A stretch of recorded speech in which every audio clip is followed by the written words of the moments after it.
Quand je dis la France, je parle de ceux qui gouvernent aujourd'hui la France. Je parle du président Macron et de son régime. Nous ne parlons pas du peuple français avec lequel nous n'avons aucun problème et avec lequel nous sommes liés par une longue et riche histoire. Et je ne parle pas de toutes les élites politiques françaises, ni de la société civile. Je parle de l'élite gouvernante actuelle.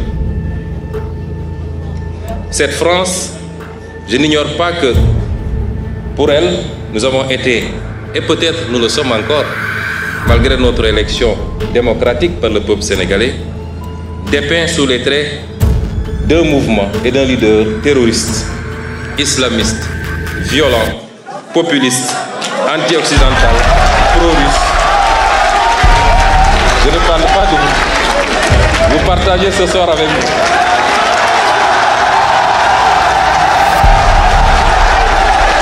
Ousmane Sonko, le premier ministre sénégalais, a tenu une réunion pour la toute première fois publiquement et a fait un discours très percutant où il a invité Jean-Luc Mélenchon. Monsieur Mélenchon, bravo à lui.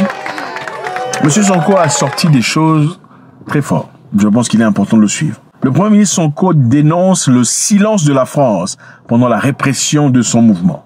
Personne ne s'y attendait, n'est-ce pas?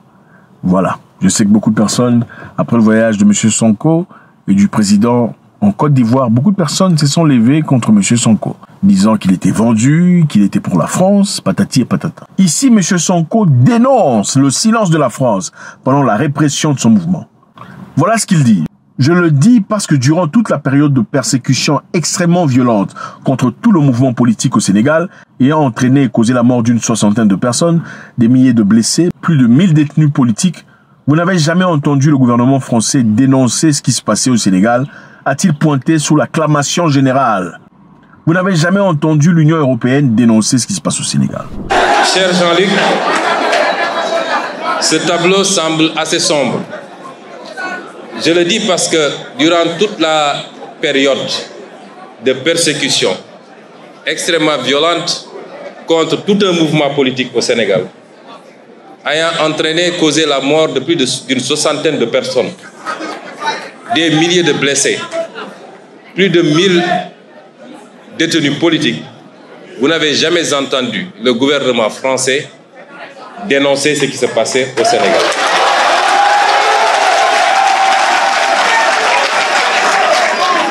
Vous n'avez jamais entendu l'Union européenne dénoncer ce qui se passe au Sénégal.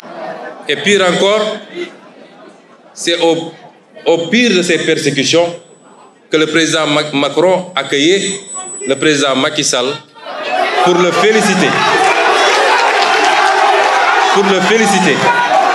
D'avoir fait ce qu'il fallait pour sauver son pays. C'est fort. Vous savez, généralement, quand un pays fait quelque chose, en Inde par exemple récemment, le gouvernement s'acharnait aux agriculteurs. Beaucoup ont été arrêtés, beaucoup ont été mis en prison. La France, l'Union européenne s'est levée pour dire ce que vous faites est condamnable, c'est injuste. Quand ça se passe dans certains pays comme l'Ouganda et ailleurs, on condamne. Quand ça se passe à Moscou, on condamne. Vous ne respectez pas le droit de l'homme, la liberté d'expression est abattue. Quand ça se passe au Venezuela, on condamne et on applique des sanctions. Mais quand ça se passait au Sénégal et que M. Sonko et tout ce qui croyait en ce mouvement se levaient pour un Sénégal libre, quand au Sénégal, les Sénégalais sont descendus pour bloquer l'idée d'exclure M. Sonko des élections, beaucoup de Sénégalais ont été arrêtés, beaucoup ont été maltraités, beaucoup ont été gênés en prison. Quand les Sénégalais sont levés pour défendre M. Sonko dans les rues de Dakar, beaucoup ont été battus, beaucoup ont été arrêtés, beaucoup ont été jetés en prison. La France n'a fait aucun discours. L'Union européenne n'a fait aucun discours. Mais quand il s'agissait des forêts en Ouganda, où le gouvernement ougandais voulait exploiter le pétrole en exportant le pétrole à travers la forêt, l'Union européenne s'est levée disant il ne faut pas toucher la forêt parce que ça risque de désabriter les animaux, c'est-à-dire les animaux n'auront plus d'habitation ou d'habitat, et c'est très dangereux. Ousmane Sonko a voulu réitérer ici que la France a été absente.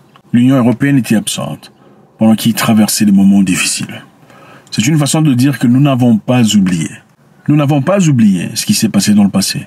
Nous n'avons pas oublié votre position pendant notre misère, pendant nos difficultés. Je vous rappelle ici que M. Macron a félicité le nouveau président sénégalais en écrivant Wolof, un mouvement que beaucoup d'experts ont trouvé très ingénieux Question de vouloir montrer nous ne sommes pas contre vous, nous cherchons l'amitié et pas la guerre. Monsieur Sonko a aussi dit quelque chose de très intéressant. Il a dit nous ne lâcherons pas nos amis du Sahel. Parlons ainsi du Mali, du Niger et du Burkina Faso.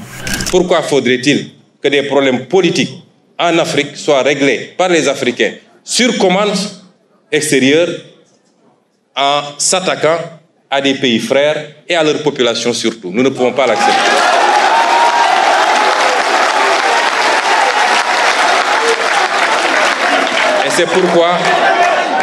Et c'est pourquoi nous ne lâcherons pas nos frères du Sahel. Et nous ferons tout ce qu'il faut pour raffermir les liens et leur apporter notre solidarité. Il a réitéré le droit des Africains à l'autodétermination. Il dit bien que ces pouvoirs, en parlant du Mali, Burkina Faso et le Niger, bien que ce pouvoir eût été acquis à travers la force, ce n'est pourtant pas une raison non plus de dire qu'elles sont essentiellement négatives. En d'autres termes, je suis avec mes frères nigériens, je suis avec mes frères burkinabés, ainsi que mes frères maliens. Maintenant, nous savons aussi que beaucoup de gens ont parlé quand M. Sonko est parti en Côte d'Ivoire. Beaucoup de gens se sont dit que c'était malheureusement un mouvement inacceptable pour une personne prétendument voulant une certaine liberté pour son pays. Une personne qui soit contre le franc CFA. Une personne qui veuille l'indépendance totale du Sénégal. Pourquoi il est parti en Côte d'Ivoire?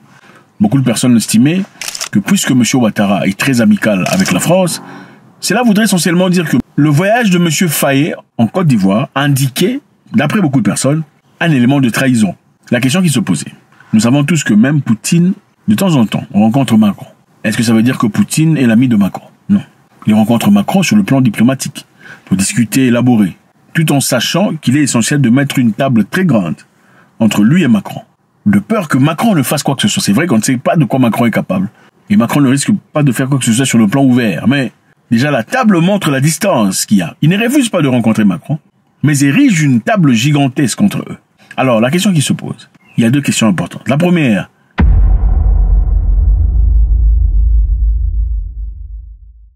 est-ce que ce nouveau gouvernement du Sénégal est corrompu?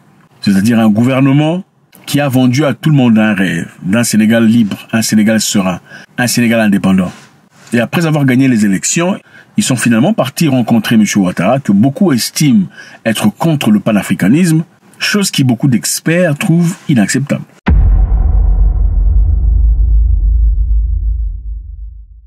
Est-ce que le gouvernement sénégalais est en train de mentir aux Sénégalais?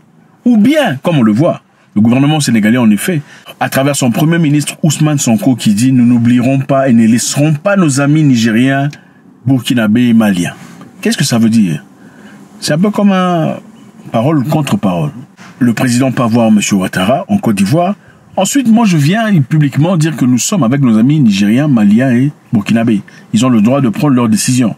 La question se répète. Le gouvernement actuel sénégalais est-il corrompu? Sont-ils en train de mentir aux Sénégalais? L'ont-ils fait pour l'objectif d'avoir le pouvoir? Et dès qu'ils ont le pouvoir, se rallier à la France et à tout le reste? Ou bien sont-ils en réalité avec le Mali, le Burkina Faso et le Niger? Mais il y a une troisième question qui se pose.